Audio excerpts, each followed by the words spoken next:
کبھی آپ نے سوچا تھا کہ مولانا فضل الرحمان کو ہتھکڑی لگائی جائے گی,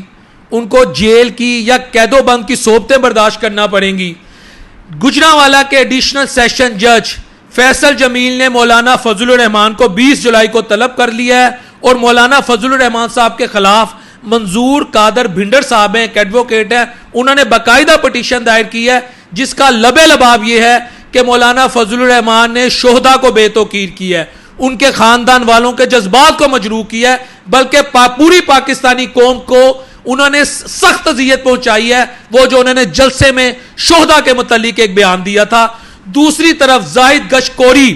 جو سسٹم کے قریب سمجھے جانے والے صحافی ہیں, جو سسٹم کو بڑے قریب سے دیکھتے ہیں, انہوں نے باقاعدہ ایک سٹیٹمنٹ دی ہے, اور ان کی سٹیٹمنٹ بھی یہی ہے کہ مولانا فضل الرحمان اس وقت پریشانی میں ہیں, انگزائٹی میں ہیں, ڈپریشن میں ہیں, اگریشن کے موڈ میں ہم نہیں ہیں, بلکہ یہ ہو سکتا ہے, یہ ایک اور سٹیٹمنٹ بھی ہے کہ وہ معافی مانگ لے, عوام سے مانگ لے, باقاعدہ ایک پریس کانفرنس کریں یا میڈیا کے سامنے آ کر معافی مانگے کہ میں ہاتھ جوڑ کر اپنے اس بیان کی معافی مانگتا ہوں. اس حد تک مولانا فضل الرحمان پہ پریشر ہے. عمر کے اس حصے میں مولانا فضل الرحمان کے ہاتھوں میں ہتھکڑی لگی ہو اور وہ جیل کی قید و بند کی صحبتیں برداشت کر رہے ہو, اور ان کی پارٹی والے, میں آپ سے ایک سوال کرتا ہوں, یہ سوال کریں کہ ہمیں مولانا سے 8 دن ہو گئے نہیں ملنے دیا جا رہا, 10 دن ہو گئے نہیں ملنے دیا جا رہا, 6 ماہ ہو گئے نہیں ملنے دیا جا رہا, کیا مولانا فضل الرحمان یہ سب کچھ برداشت کر سکیں گے؟ یہ وہی مولانا فضل الرحمان ہے جن کو مریم نواز شریف صاحبہ اپنے والد کا درجہ دیتی ہے, جن کے پیچھے شہباز شریف صاحب نے نماز پڑھی,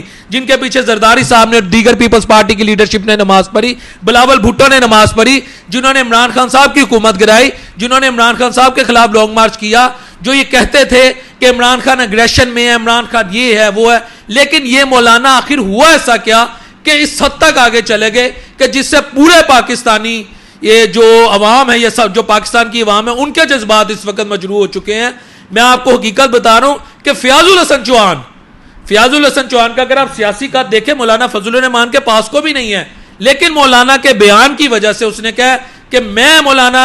فضل الرحمان کے خلاف 26 کروڑ عوام کے جذبات کی ترجمانی کرتے ہوئے پرچہ کروا دوں گا, FIR درج کروانے کا حق رکھتا ہوں. سلمان دورانی وہ ٹویٹر پہ کافی ایکٹیو ہے, آزاد ڈیجیٹل پہ پروگرام کرتے ہیں, سسٹم کے قریب سمجھے جاتے ہیں, انہوں نے کہا جی کرپشن کی مولانا پہ اب فائلیں کھلیں گی, ان کے بچوں پہ فائلیں کھلیں گی. یعنی ایک ایسا ماحول بن چکا ہے کہ وہ مولانا جو کسی دور میں سیاست کے بادشاہ سمجھے جاتے تھے, مصلحت کے بادشاہ سمجھے جاتے تے, جوڑ توڑ کے بادشاہ سمجھے جاتے تھے, پاکستانی سیاست میں کسی کی بھی اکار پچار کر دیتے تھے, اور کبھی پاکستان سے باہر نہیں گئے علاج کی خاطر.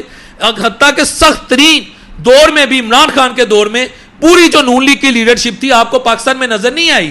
پاکستان میں ان کی لیڈرشپ کا ہمیں فقدان نظر آیا, لیکن مولانا نے خان کے دور میں بھی تن کے سیاست کی, وہ بانگے دول سیاست کی. مگر آج وہی مولانا فضل الرحمان کہیں ہمیں نظر نہیں آ رہے. اس بیان کے بعد مولانا فضل الرحمان خوفزدہ ہیں, پینک میں ہیں, معافی مانگیں گے, یہ تو آنے والا وقت بتائے گا. لیکن کیا مولانا فضل الرحمان جو یہ بلنڈر کر چکے ہیں اسے افورڈ کر سکتے ہیں؟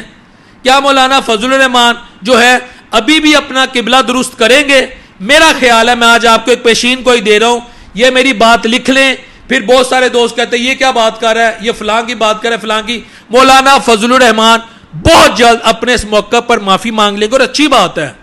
دیکھیں, فوج کا سیاست میں رول نہیں ہونا چاہیے, میں کہتا نہیں ہونا چاہیے, لیکن یہ جو کام مولانا کر بیٹھے ہیں, مولانا کے پاس سوائے معافی کے کوئی آپشن نہیں ہے. لیکن کیا انہیں معاف کر دیا جائے گا, یہ ایک اگلا سوال ہے. میں 9 مئی کے بعد سسٹم کو اگر اس وقت نالاں دیکھ رہا ہوں تو وہ مولانا فضل الرحمان صاحب کے متعلق دیکھ رہا ہوں, یا ان کی طرف دیکھ رہا ہوں. سسٹم خوش نہیں ہے, مکمل تیاری کر لی گئی ہے. ہو سکتا ہے آنے والے 24 سے 48 گھنٹوں میں مولانا فضل الرحمان, جس کے 100% چانسز ہیں, یا آنے والے چند دنوں میں قوم سے معافی مانگ لے اور اپنی اسٹیٹمنٹ واپس لے لے, یا وہ یہ کہہ دیں کہ میرے اس بیان کو توڑ مروڑ کے پیش کیا گیا. اس کے علاوہ مجھے نہیں لگتا مولانا فضل الرحمان کے پاس کوئی آپشن ہے. اور یہ کام صرف انہوں نے اینٹی اسٹیبلشمنٹ جو بیانیہ بنایا تھا, پاپولیرٹی کے لیے کیا تھا, لیکن یہ مزائل انہی کی طرف چل پر ہے, اور اس کا انہیں شدید نقصان ہوگا اگر انہوں نے معافی نہ مانگی. جو حالات و واقعات ہے وہ میں آپ کے سامنے رکھے ہیں. السلام علیکم ورحمۃ اللہ وبرکاتہ.